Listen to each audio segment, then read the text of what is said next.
श्री वामन पुराण 42वां अध्याय। काम्यकवन तीर्थ का प्रसंग, सरस्वती नदी की महिमा और तत्संबंध तीर्थों का वर्णन। ऋषियों ने पूछा, लोमहर्षण जी, काम्यकवन के पूर्व में स्थित कुंज का आश्रयन देवताओं ने किया था, पर उस काम्यकवन तीर्थ की उत्पत्ति कैसे हुई, इसे आप विस्तार से बताइए। लोमहर्षण जी बोले, मुनियों, आप सभी लोग इस तीर्थ के श्रेष्ठ महात्म को सुने। ऋषियों के चरित्र को सुनने से मनुष्य पापों से मुक्त हो जाता है। एक बार की बात है, नैमिषारण्य के निवासी ऋषि सरस्वती नदी में स्नान करने के लिए कुरुक्षेत्र आए, परंतु वे सरस्वती में स्नान करने के लिए प्रवेश ना पा सके। तब उन्होंने यज्ञोपवीतक नाम के एक तीर्थ की कल्पना कर ली, पर फिर भी शेष मुनि लोग उसमें भी प्रवेश ना पा सके। सरस्वती ने देखा कि रंतुक आश्रम में सचक्र तक जितने भी तीर्थ स्थल हैं, वे सब के सब ब्राह्मणों से भर गए हैं। इसलिए सभी ब्राह्मणों के कल्याण के लिए उस सरस्वती नदी ने कुंज बना दिया और सभी प्राणियों की भलाई में तत्पर होकर वह पश्चिम मार्ग को पश्चिम वाहिनी बनकर चल पड़ी। जो मनुष्य सरस्वती के पूर्वी प्रवाह में स्नान करता है, उसे गंगा में स्नान करने का फल प्राप्त होता है।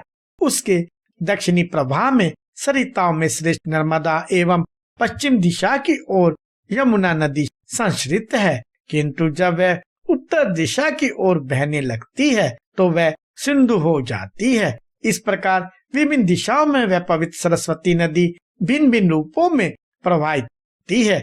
उस सरस्वती नदी में स्नान करने वाला मनुष्य मानो सभी तीर्थों में स्नान कर लेता है।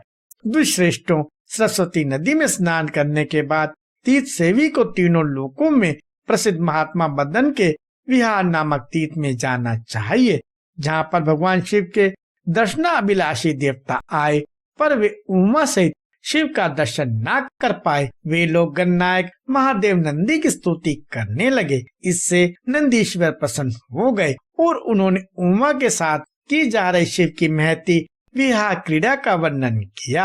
यह सुनकर देवताओं ने भी अपनी पत्नियों को बुलाया और उनके साथ उन लोगों ने भी क्रीड़ा की। उनके क्रीड़ा विनोद से शंकर प्रसन्न हो गए और बोले, इस विहार तीर्थ में जो श्रद्धा के साथ स्नान करेगा वह निसंदेह धन धान्य एवं प्रिय संबंधियों से संपन्न होगा। उमा शिव के व्यास स्थल की यात्रा के बाद दुर्गा से प्रतिष्ठित उस महान दुर्गा तीर्थ में जाना चाहिए, जहां स्नान कर पितरों की पूजा करने से मनुष्य को दुर्गति की प्राप्ति नहीं होती।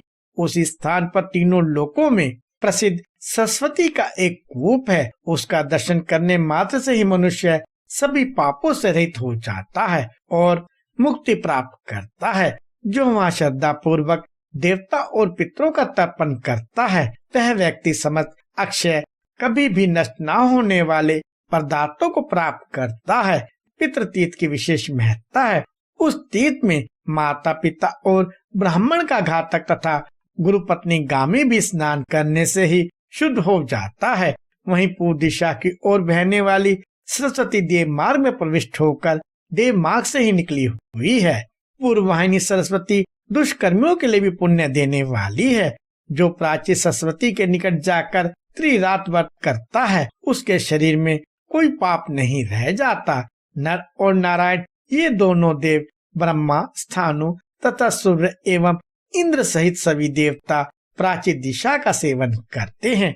जो मानव प्राची सरस्वती में श्राद्ध करेंगे, उन्हें इस लोक तथा परलोक में कुछ भी दुर्लभ नहीं होगा। अतः प्राची सरस्वती का सर्वदा सेवन करना चाहिए। विशेषता पंचमी के दिन, पंचमी तिथि को प्राची सरस्वती का सेवन करने वाला मनुष्य लक्ष्मीवान होता है। वहीं तीनों लोकों में दुर्लभ औष्णस नाम का तीर्थ है, जहाँ परमेश्वर की आराधना कर शुक्राचार्य सिद्ध हो गए थे। उस तीर्थ का सेवन करने से ग्रहों के मध्य उनकी पूजा होती है। इस प्रकार शुक्र मुनि के द्वारा सेवित उत्तम तीर्थ का जो श्रद्धा पूर्वक स्वयं सेवन करते हैं, वे परम गति को प्राप्त होते हैं।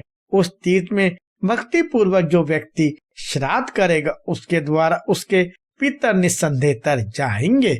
दुर्जत्मों, जो सरोवर की मर्यादा से स्थित चतुर्मुख वन तीर्थ में चतुर्दशी के दिन उपवास व्रत करते हैं तथा चैत्र मास के कृष्ण पक्ष की अष्टमी तक निवास करके तीर्थ का सेवन करते हैं, उन्हें परम सुख तत्व का दर्शन प्राप्त होता है, जिससे वे पुनः संसार में नहीं आते। ब्रह्म तीर्थ के नियम पालन करने के बाद सहस्त्रलिंग से सुशोभित स्थानु तीर्थ में जाए। वहाँ स्थानु वट का दर्शन प्राप्त कर मनुष्य पापों से विमुक्त हो जाता है। इस प्रकार श्री वामन पुराण में 42वां अध्याय समाप्त हुआ।